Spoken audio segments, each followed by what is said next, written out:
So I made a video a few weeks back where I talked about how a political video about David Cameron was one of the first things I ever made and put on YouTube. And I'm going to revisit that territory again this week because I saw something in the Times online about how Labour had launched a poster campaign featuring David Cameron sitting on the front of an Audi Quattro saying, "Don't let him take us back to the 80s. Now, for those of you who are not familiar with UK politics, David Cameron is not the Prime Minister. He is the person who would like to be Prime Minister at the next general election. And for those of you who are not familiar with UK television, the Audi Quattro features in a very popular TV series called Ashes to Ashes. Anyway, it didn't take the Conservative Party very long to suddenly decide that they could riff off of Labour's poster and come up with this poster. The whole thrust of Labour's campaign was the 80s were bad, we don't want to go back there, the kind of the stigma of the Thatcher era and everything. But in suddenly making it about the Audi Quattro, I know for me that puts a whole different twist on it. And I was too young to vote in the 80s, but I was not too young to remember them. I was certainly not too young to want to drive an Audi Quattro. And I remember one of the first things that really disillusioned me in my life was when I said to my dad, when I pass my driving test, I'm going to buy an Audi Quattro. And he said to me, by the time you pass your driving test, they won't even make them anymore. And right there I learned what real bitter disappointment and disillusionment was all about.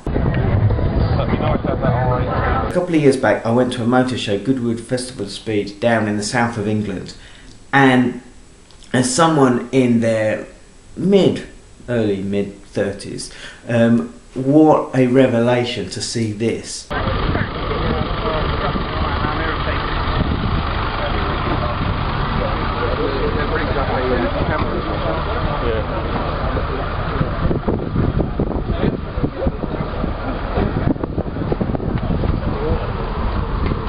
This is the car of my dreams as a child.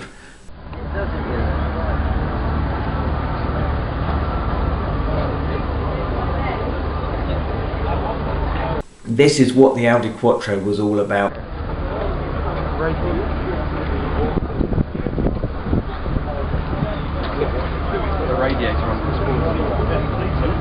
There's something about the styling, there's something about just how it was, as a piece of design, that just made it a fantastically appealing vehicle, a very evocative vehicle of the era.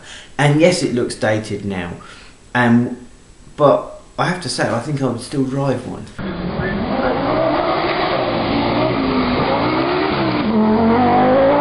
What does this say about the Labour Party and the Conservative Party and their political campaigns? I don't know.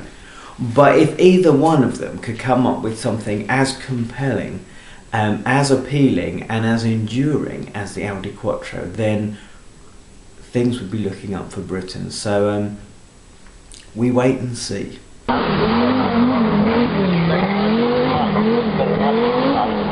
So for me growing up, it was the Audi Quattro. That was the car I wanted to drive. But what about you?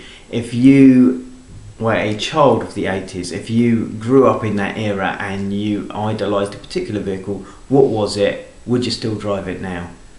Do make a video response or leave a comment. And thanks very much for watching. I'll talk to you again soon.